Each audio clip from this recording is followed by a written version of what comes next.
Eu desafio ele a encontrar uma maneira do advogado fazer a sua publicidade. Por quê? Porque o código de ética não permite. Então, é um desafio para vocês dessa área Sim. desenvolver técnicas que a gente possa estar aqui falando, colocando, sabe, o nosso conhecimento a favor de todo mundo, né?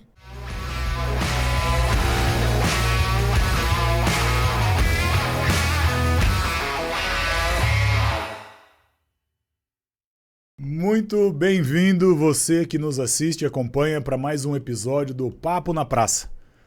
Esse é um bloco no nosso canal que a gente entrevista empresários, empreendedores, profissionais liberais que têm escritório no mesmo condomínio que a gente, aqui no Praça Capital, em Campinas. E hoje eu tenho o prazer de falar com uma amiga, madrinha de casamento, companheira de viagem, consultora jurídica, a doutora advogada Alessandra Perari. Bem-vinda, prazer te receber aqui, agora como vizinha, chegando aí no condomínio. Eu quero que você se apresente, conte a tua história, do berço ao diploma, à carteirinha da OAB. Vamos lá. Bom, primeiro, obrigada. Até quase chorei agora. Tantos laços, né, de relacionamento que a gente tem. Mas estou aqui na praça com vocês agora, né? É um prazer estar aqui. A gente está próximo. Mas falando um pouquinho da minha história, bem resumidamente, né? Não sei se pode falar a idade, mas enfim. Até chegar aqui foi um caminhar. Já passei por empresas, empresária, já tive empresa do ramo imobiliário, já tive até agência de publicidade também. Tenho 3 faculdades, publicidade e propaganda, administração e direito. 2 pós-graduações, administração, MBA e direito empresarial. E hoje estou começando um mestrado. Olha só a coincidência. Um mestrado de conflitos e mediações de uma faculdade da Espanha. É um curso EAD, um mestrado EAD. E vamos lá, porque eu preciso bastante no meu trabalho hoje. Lido com conflitos e mediações. Então, o objetivo aí é evitar ir ao judiciário, porque a gente sabe que hoje o judiciário é muito taxativo, de morosidade, muita burocracia, e essa mediação ela vem para encurtar mesmo esse processo, para ter menos custo para o cliente que vai contratar, né, o meu escritório para poder resolver a demanda, porque você sabe, a advocacia é resolver problemas, né? Ou criar. A gente não cria. A gente resolve. Tem advogados que criam problema para poder vender a solução, mas tá tudo bem, pula essa parte. Então. Olha, o escritório novo, quem tá com você? Tá. Quais as áreas do direito que vocês estão atendendo? Conta um pouquinho. Sim, bom, vamos lá. O objetivo do meu escritório é um escritório boutique, que a gente chama, né? Tem muita gente que não gosta muito desse nome, mas é um escritório, assim, que eu atendo direcionado ao meu cliente. Ele senta e eu pego as demandas dele, tá? Hoje, um cliente dificilmente tem uma demanda, né? Falando da área empresarial, que eu atendo bastante, meus clientes têm muitos empresários. E da área empresarial que eu atendo. Então, eu sento com o meu cliente e falo, olha, o que você precisa? Geralmente, eles me procuram por conta de uma demanda. Aí, quando a gente vai conversando, vai criando, né, o vínculo de confiança, ele vai me apresentando as demandas da empresa, né? Ou do ramo empresário dele. Então, por exemplo, se é uma empresa que vende produtos, produz e faz a venda, então ele vai, Alessandra, eu preciso de um contrato de prestação ou de serviço, prestação de serviço, um contrato de compra e venda de um produto X. Depois eu caio na área também tributária, olha, onde eu me encaixo melhor para adequar o imposto? Aí também tem para a área empresarial, trabalhista. Olha, eu tô com uma situação X com o meu funcionário. Como que eu posso ou contratar para evitar a demanda, que também é uma área de consultoria que eu faço, ou quando o problema já existe e existe lá uma demanda trabalhista para resolver. A ideia é olhar o cliente como um todo. Como um todo, exato. E resolver o problema. E resolver o problema, exato. Então, Tendo isso em vista, eu tenho vários parceiros que trabalham comigo, né? Que você perguntou quem tá comigo no escritório. Isso. Então, o escritório é Peralha Advocacia, tá? Segue com o meu sobrenome. E lá eu tenho parcerias. Eu tenho a minha parceira trabalhista, eu tenho a minha parceira tributária, eu tenho a minha parceira família. São todas ligadas a mim e o meu cliente, o canal de comunicação dele é só comigo. A consultoria com A consultoria você, comigo, e depois tem os braços que vão vínculo de resolver. confiança é comigo, tudo passa por mim. Então, assim, tem a demanda braçal, né? Que eu falo que o pessoal faz. E a apresentação, resultado, audiências, conflitos, sou eu que demando. Uma dúvida. O que é que mais chega no escritório de um advogado de problema, já que você é uma resolvedora de problema? Qual que é o problema da moda? Olha, ultimamente... Você falou que eu não era pra falar, mas eu vou falar. Ultimamente tem sido na área da família. É que eu tomei um remedinho ontem e eu tô meio Tenho desconectado. certeza que você vai cortar essa. Mas segue aí, vai lá. Ultimamente, como eu disse, né, o escritório é por demandas, assim, eu tenho né, esses últimos, sei lá, 6 meses, né, do início do ano pra cá, a demanda do escritório tem sido na área da família. Ok. Tá? Então, eu tenho revisão de pensão, eu tenho revisão de guarda. Não só revisão, por que eu falo revisão? Porque já foi decidido no passado e uma das partes está querendo fazer uma revisão. E também tenho tido divórcios com conflitos, né? Que a gente chama de divórcio litigioso, onde tem muitas discussões para resolver todos os pontos de uma separação. A área da família, ela não envolve só isso, né? Ela envolve o patrimônio, então tem também a questão de doação, do patrimônio, da discussão financeira, do que fica e do que vai.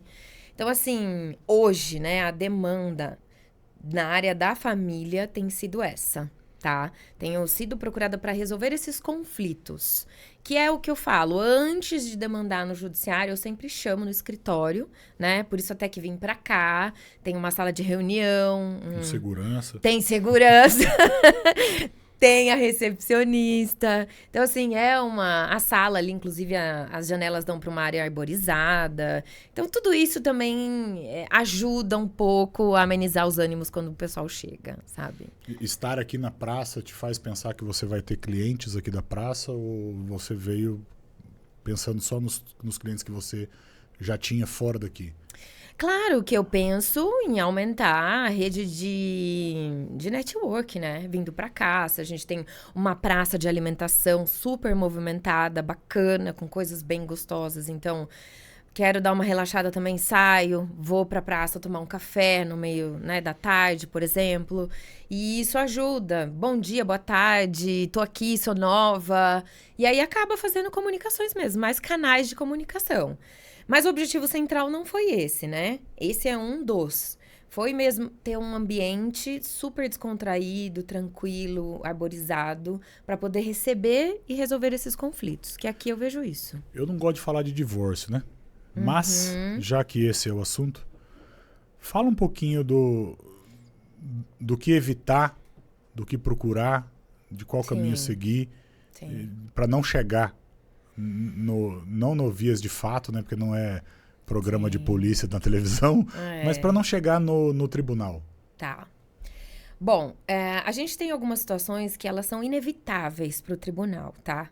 Não dá para evitar, porque envolve menores. Quando tem uma criança menor, por mais que tenha sido consensual a separação, todo mundo está de acordo, eu tenho que enviar esse processo para o judiciário, porque o Ministério Público ele faz o aval daquilo que está sendo dividido ou acordado por conta do direito da criança. Okay. Então, quando envolve menor, por mais clean que seja a situação, eu tenho que demandar.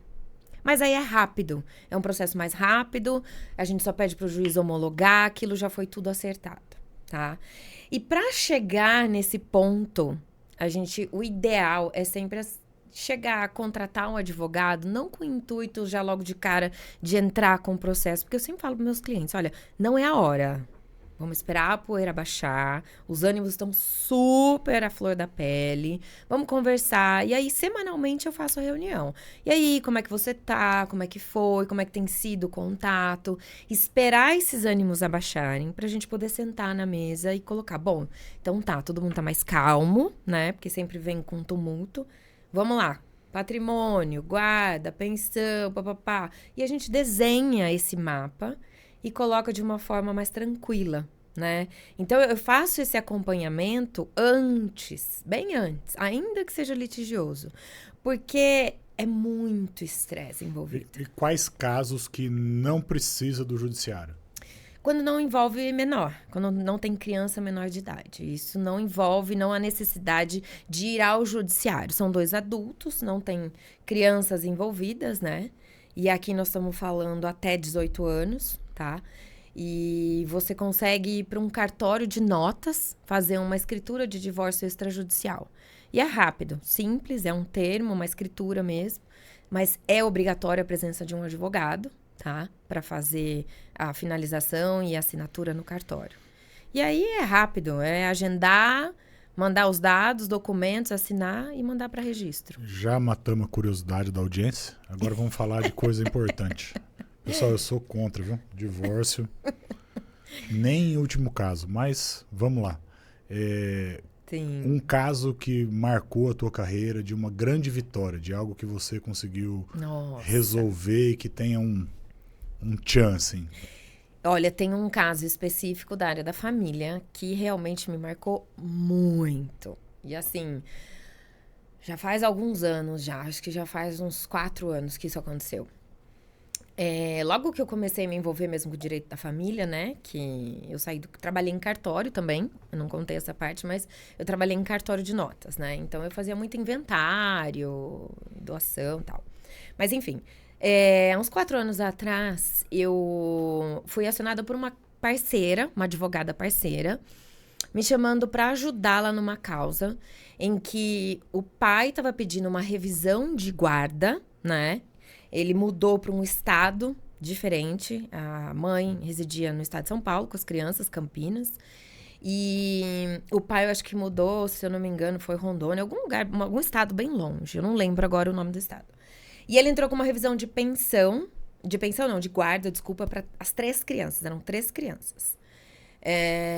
E aí o advogado entrou com esse pedido, logo de pronto o juiz começou a decidir a favor dele levar as crianças, isso depois de 9 anos de separação, tá? Nós estamos falando 9 anos de uma situação em que as crianças estavam já ambientadas com a mãe, com o padrasto, inclusive. E ele entrou com esse pedido, o juiz começou a decidir, sim, pode mandar, manda embora, né? Vou resumir aqui o caso. E essa minha colega me chamou, a gente já estava em sede de apelação, ir para 2º grau. Eu falei, não, a gente tem que reverter isso. Existiam vários fundamentos e discussões dentro desse processo, que eu não posso entrar no detalhe, mas que eu falei, não, para colega, vamos reverter, a gente começou a batalhar nisso. E durante batalhar nesse recurso, teve um momento que foi um final de semana que para mim marcou muito. Eu estava em casa e essa mãe me ligou e falou, olha, doutora, eu tô aqui com o oficial de justiça, com o pai das crianças, querendo levá-las agora embora. E a gente não teve acesso a esse ofício no processo, porque estava em segredo. E eu no telefone, eu falei, olha, eu não consigo sair agora, minha filha era pequenininha. Eu falei, mas deixa eu falar com o oficial. E aí o oficial veio ao telefone e falei, olha, doutora, eu não tenho muito o que fazer, eu tô com o ofício, eu tenho que levar as crianças. Eu falei, não, olha, a gente tá com um recurso, já protocolou, e comecei a conversar com o oficial. Nisso, eu ouvia no fundo da ligação o choro e o grito dessas crianças de não querer ir embora. Isso, só de lembrar, já me dá um nó na garganta. Porque era um pai querendo a todo custo levar as crianças. Não porque ele queria cuidar delas, mas porque ele queria vencer a esposa, a ex-esposa. Isso tudo se trata de orgulho, de poder, de querer saber quem manda mais. No final da história. Dos 2 lados, sempre a discussão dos adultos são essa. Sempre, sabe? A mãe também porque quer defender o direito de ser mãe, de cuidar, que ela tem isso por natureza. E o pai porque quer, dependendo da personalidade, porque quer prevalecer a vontade dele. Então, os adultos nessa guerra, acabam atingindo as crianças. E eram crianças pequenas. Eram uma de 4 anos, eu lembro, porque era próximo da idade da minha filha. A outra de 6 e o outro mais velho, acho que era 12, se eu não me engano, assim. E eu ouvia o choro das crianças, o grito. Não quero, papai não faz isso, papai não, eu quero ficar com a mamãe. E aí, no final durou umas 2 horas esse tempo, assim. O oficial de justiça, eu falando com ele no telefone, eu falei, olha, doutora, eu vou ter que oficializar que as crianças não querem ir mesmo. E conversando no detalhe juridiquês, ele falou, tudo bem, eu vou relatar. Aí o pai cedeu, porque isso foi na frente de um prédio, apartamento, porteiro. Você imagine o circo que formou. E aí o pai realmente viu que o negócio estava pesado pro lado dele, que já tinha inúmeras testemunhas que as crianças não queriam ir. Aí ele recuou. E a gente conseguiu reverter no 2º grau essa decisão. E as crianças hoje continuam com a mãe. Graças a Deus. Eu recebi algumas perguntas de ouvintes do canal para quando a gente recebesse um advogado aqui no programa.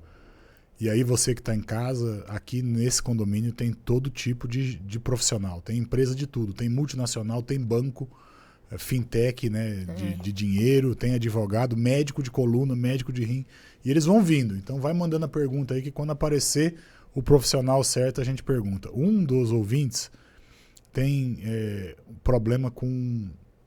Como é que chama quando o advogado... Quando o aposentado pega dinheiro do banco desses para descontar na... Consignado. Consignado. Um dos ouvintes tem um problemão com consignado. Sim. Do pai. Tá. O pai diz que não sabe o que é. Ixi. Diz que não pegou o dinheiro. Diz que não assinou nada. Mas quase metade do que o senhorzinho ganha é descontado na fonte, na folha, no olerite. Uhum. Tem como reverter isso? Tenho casos também assim. Atuei para uma senhora, mãe de uma colega, avó de uma colega, na verdade. E ela tinha feito também... E assim, essas empresas que fazem esse tipo de consignado, eles sapateiam mesmo, do tipo abusam.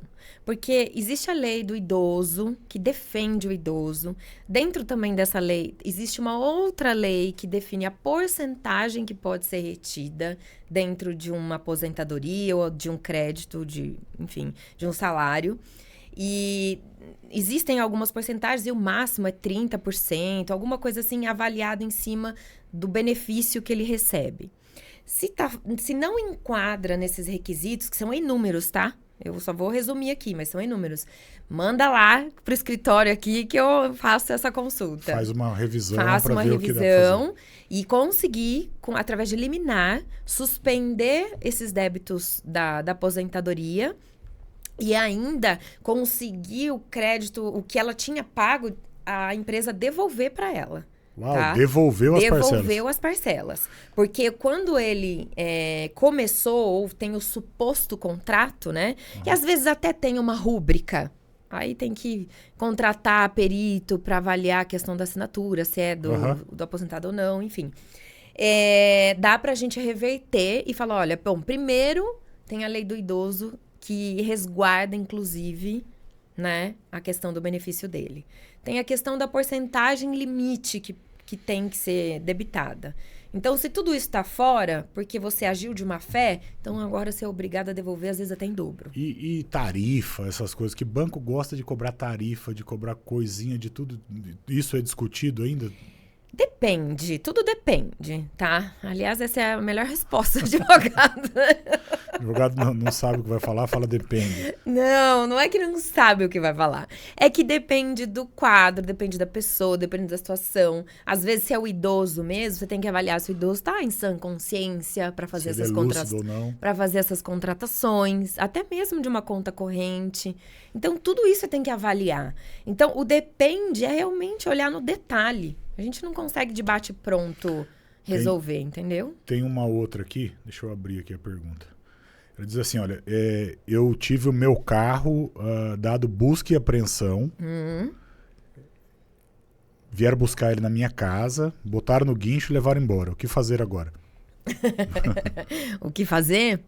Bom, primeiro você tem que pegar esse mandato de busca e apreensão, Lá deve ter um número de um processo para ver, né, do que se trata. Se é uma dívida, você deixou de pagar. Se é uma penhora, né, referente a outras dívidas.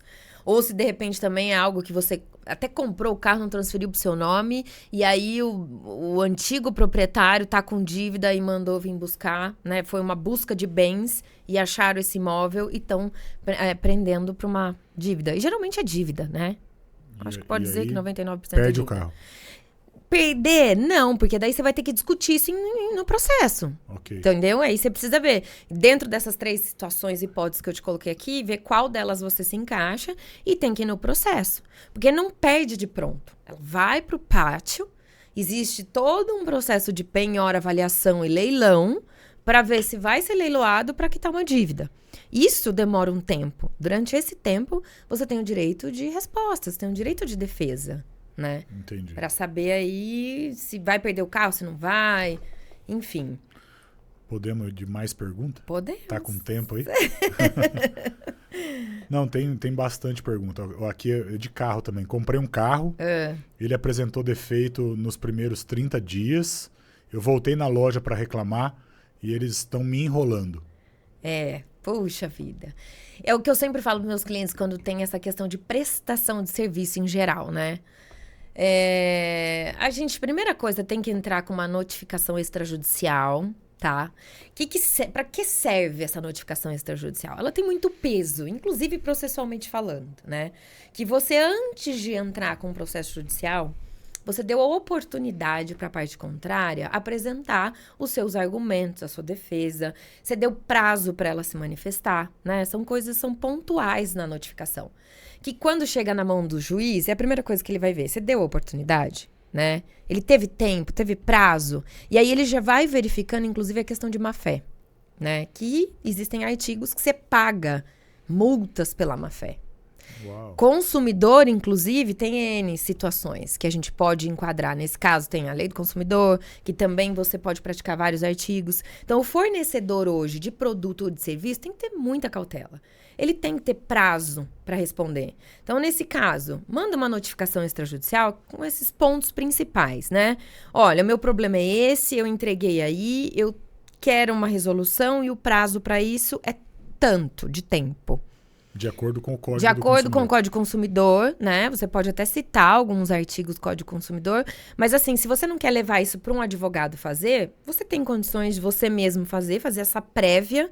Eu falo sempre por e-mail, para você ter a comprovação de que foi enviado e recebido, né? E o e-mail, ele tem essa constatação. Okay. Então, é primordial isso. Olha, eu enviei, tá aqui a confirmação que foi recebido, passou o prazo e não me responderam. Aí nós vamos nas vias judiciais. Aí eu tenho através de liminar, eu tenho através de várias outras ferramentas no judiciário para executar esse fornecedor. Vamos falar de solução agora, em vez de ficar falando de problema? Vamos. Essa é uma dúvida minha. Novo código de relação de trabalho, né? Nova CLT, não sei o nome técnico, mas... o que é que mudou nos regimes de trabalho que faz com que o empresário aqui da praça possa dar mais trabalho para pessoas? O que é favorável? Tá. Bom, realmente a CLT ela teve muita modificação, né? E eu tenho até medo de falar, porque com esse novo governo, muitas coisas estão se retroagindo. Tá? Assim, existe um medo de um retrocesso, falando bem sério. Mas assim, teve uma mudança favorável, sim, para o empresário, para o microempresário, né? Na questão da contratação. Então, a gente tem hoje alguns tipos diferentes de contratos de contratação, né? A prestação de serviço temporária, sem a obrigatoriedade de alguns recolhimentos específicos, por tempo, né, de horas trabalhadas. Então, existiu essa alteração de uma flexibilização na contratação, sim. Mas também é muito pontual, porque também depende de uma convenção coletiva daquele sindicato, a qual aquele funcionário é vinculado. Okay. Tá? Então, assim, Dá pra gente falar, sim, tem uma visão favorável, sim. Mas, por exemplo, o seu ramo de marketing digital, publicidade e propaganda, existem tipos de contratação que são favoráveis, que não onera tanto o empresário como antigamente. Ok. E também favorece o funcionário na questão de remuneração. Não tem tantos descontos no holerite dele. Ok. Então, mas isso é também enquadrar dentro de cada atividade. É o que eu falo quando o cliente chega lá na minha mesa e fala, olha, eu tenho essa demanda. E eu vou estudar a demanda dele para ver tudo que encaixa. Vai falar depende. Eu vou falar depende. Por exemplo, cada ramo tem a sua adequação, entendeu? Mas teve muita mudança favorável, sim. Se tiver alguma coisa específica que você queira saber, por exemplo, o seu ramo, eu passo para você. Eu falei, olha, no seu ramo... Pessoal, aproveita, consulta grátis, manda pergunta aí no chat. Pode a gente mandar. vai encaminhar lá para a Perali Advocacia para ter respostas. E não vai ser depende. Ela vai olhar e vai conversar e vai ver com calma. Manda por escrito, tá? Olê, a gente faz algumas perguntas repetidas aqui Tá bom. para os convidados. Uma delas é assim, o que é que te move? O que é que te faz sair da cama todo dia de manhã? Os meus desafios, assim, parece redundante, né, e chavão, mas é assim, eu sou muito movida por desafio, principalmente no meu trabalho, né? Então, assim, eu tô hoje com uma demanda bem difícil, né, que hoje eu fiquei a parte da manhã inteira trabalhando num processo específico. E assim, eu acordei de madrugada pensando em estratégias, pensando em como fazer, o que eu posso linkar, quais são as leis que eu vou aplicar, porque tem uma série delas. Então, o desafio no meu trabalho é o que me move, tá? Se ficar todo dia igual, perde a graça. Perde. E o gostoso na advocacia, onde eu atuo, é isso. Eu tenho uma diversidade de problemas, vamos dizer assim. Isso é coisa de gente doida. Eu tenho uma diversidade de problemas. Eu tenho do pega empresário... o corte aí, produção. Eu tenho uma diversidade de problemas. Pra resolver. Pra resolver. Então, assim, eu trabalho na solução delas. Esses são os meus desafios. Entendeu? É isso que me move. Dá um like no corte aí, né? A segunda pergunta que a gente sempre faz, por se tratar de um canal de marketing digital, provavelmente colegas aí vão estar assistindo e eles ficam esperando esse momento. A Alessandra, advogada, podendo fazer uma pergunta para um especialista em marketing digital. Qual seria a pergunta? Olha, para o especialista do marketing digital, eu desafio esse camarada. Lá vem. Eu desafio ele a encontrar uma maneira do advogado fazer a sua publicidade. Por quê? Porque o código de ética não permite. Então, é um desafio para vocês dessa área. Sim. Desenvolver técnicas que a gente possa estar aqui falando, colocando, sabe, o nosso conhecimento a favor de todo mundo, né? Ok. Não vou falar propaganda porque a gente não pode fazer. A gente tem o mesmo problema com o médico, ok? O médico não pode fazer propaganda. Vende-se consulta médica, vende-se remédio, não pode. O Conselho dos Médicos também proíbe. Então, como que a gente foge da propaganda, faz propaganda sem fazer propaganda? Gerando conteúdo de uma forma intencional. Não é um conteúdo por fazer conteúdo e não é cada hora uma coisa diferente. A gente estabelece uma especialidade para o profissional médico ou para o advogado, né? E aí a gente vai exaustivamente gravar conteúdos explicativos a respeito de uma determinada linha do direito.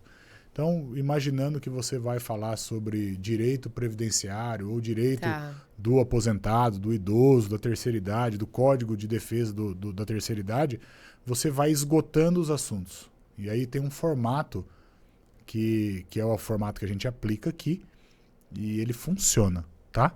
Qual é o formato? Você vai olhar o que é que existe no YouTube de gente falando daquele assunto que você elegeu para ser a dor que você vai tratar. Pega os 5, 6 melhores, os mais ouvidos, com maior audiência, vai nos vídeos dele, filtra por relevância, vê os vídeos que mais tiveram acesso, cria uma lista lá com 10 de cada um, você vai ter lá 60, 70 tópicos de vídeo. Aí você pega o vídeo o assunto daquela semana, vídeo número 1, mais visto, 1 milhão de visualizações. ele fala lá, reverti o consignado do meu pai e ele recebeu o dinheiro de volta. Vamos imaginar que esse é o título do vídeo. Entendi. Aí você vai assistir o vídeo, vai ver as perguntas que foram feitas no vídeo e vai fazer um vídeo seu falando deste tema, respondendo essas perguntas. Ah, que legal. Curto. Curto Gil, quanto? De 8 a 12 minutos. Tá. Ô Gil, não dá para fazer esse monte de pergunta num vídeo de 8 a 12 minutos. Então, para cada pergunta dessa, você vai fazer um vídeo. E aí você cria uma série com 20, 30, 40 vídeos falando de consignado, de reversão, de casos, de uma forma que você possa falar como se estivesse dando uma aula. Tá, entendi. E aí você não está vendendo nada. Você está dizendo o que é possível fazer. Tô expondo E isso conteúdo, é permitido fazer. Entendi. Então, cada vídeo desse aqui que tá o pulo do gato. Cada vídeo desse, ele é editado para virar um corte de Reels, de Shorts e de TikTok de 3 minutos. Entendi. Então, são tempos diferentes. TikTok 3, Reels 1,5, Shorts 30 segundos. Então, você posta o vídeo no YouTube, pega esses cortes, coloca ele nas 3 redes sociais citadas aí, dizendo na descrição que o conteúdo completo está no YouTube. E na descrição do YouTube, você deixa a tua conta do Instagram, a tua conta do TikTok, e faz um crossover, um caminho reverso. Então você vai sempre cruzando essa audiência. Todo vídeo novo no canal, ele vai ter essas postagens de vídeos nas redes sociais mais badaladas aí, e você vai mandar no grupo de clientes que você tem, no grupo de WhatsApp, para que as pessoas acessem aquilo logo na hora que ele é publicado. Publicou agora, espalha ele para mais e mais pessoas entrarem ao mesmo tempo, que daí o sistema entrega esse vídeo de graça para as pessoas. Entendi. Esse é o formato de fazer marketing sem fazer marketing. Legal. Eu tenho até um canal no YouTube. Então, use. A gente tem alguns médicos que têm atendido pacientes no mundo todo. E no teu caso não é diferente. Se tiver brasileiro expatriado, brasileiro morando fora do Brasil, com problemas para resolver aqui, um vídeo desse que ele assistir lá pode fazer com que ele entre em contato com você. Então, é fazer propaganda sem fazer propaganda, mas com inteligência, com intencionalidade, com estudo, sabendo por que gravar cada uma das coisas e indo a fundo em um assunto específico, virando referência naquele tema. É assim que a gente faz. Para dar certo é isso aí. Legal. Obrigada. Beleza? Beleza. Você que está aí, ficou até agora, vai ganhar um presentão. Entra na descrição aí do nosso vídeo, tem um link lá, você clica no link, escreve "Eu quero". Você vai ganhar um treinamento da C-Reis Consultoria totalmente gratuito. Está gravado, você vai ter acesso a ele, aulas nossas falando sobre como colocar a tua empresa no mapa do Google e como fazer anúncios do Google gastando pouco. Te espero lá dentro. Te espero no Eu Quero e não esquece de mandar as dúvidas para a gente passar para a doutora Alessandra. Doutora, obrigado. Obrigada. Obrigado pelo podcast. Obrigada mesmo. Doeu? Nem um pouco. Nem doeu. Deu vontade de ficar falando mais. Show de bola, Valeu, essa é a ideia. Gil. Obrigada, Obrigadão. viu?